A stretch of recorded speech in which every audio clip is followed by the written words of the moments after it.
बीमारी जब सामने आ जाती है तो वो एकदम से घबरा जाते हैं, रोने लग जाते हैं, एकदम से उनका सारा का सारा मेंटल बैलेंस बिगड़ जाता है। उसको बनाए रखने के लिए आपको ये थॉट अपने दिमाग में रखना चाहिए, मेरा जीवन नया है, रोग भी नया है, जो नया है उसमें हमें आनंद लेना है। और अगर आपका रोगी जीवन 1 साल का भी हो जाए तो भी आप उसको 1 साल का बोझ अपने ऊपर मत ला दो। आप रोग को मत देखो, अपने जीवन को देखो, मेरा जीवन नया है। तो भीतर से जब हम अपनी जिंदगी को नए रूप में देखेंगे ना, तो रोग की अनुभूतियां नहीं होंगी, आपको जीवन की अनुभूतियां होंगी।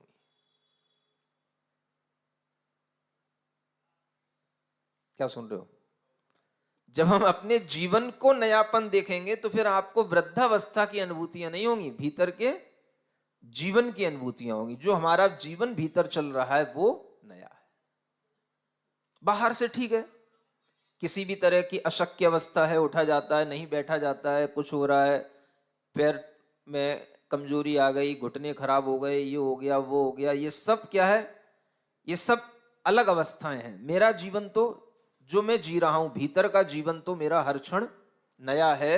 जो आयु कर्म के साथ मैं आयु जी रहा हूं, वो मेरी आयु हर क्षण नई आ रही है, और मुझे नई आयु आना ही नया जीवन कहलाता है। सुन रहे हो ना? जैसे किसी लैंप में तेल भर दिया जाए तो उसमें जो बाती जल रही है वो उस तेल के कारण से जल रही है, और तेल हर समय जो बाती को जला करके चला जा रहा है वो नया आ रहा है। तेल आता है ना, नया तेल। जो जल गया वो फिर वापस नहीं आता।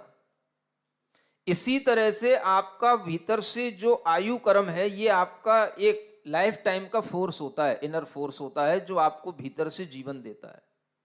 ये आपके अंदर नया है। जब भीतर का जीवन हमारा नया है तो बाहर का जीवन कैसा भी हो, हमें भीतर के जीवन से अपनी अनुभूति को जोड़ करके अपने अंदर नयापन लाना चाहिए, नएपन की अनुभूति करना चाहिए।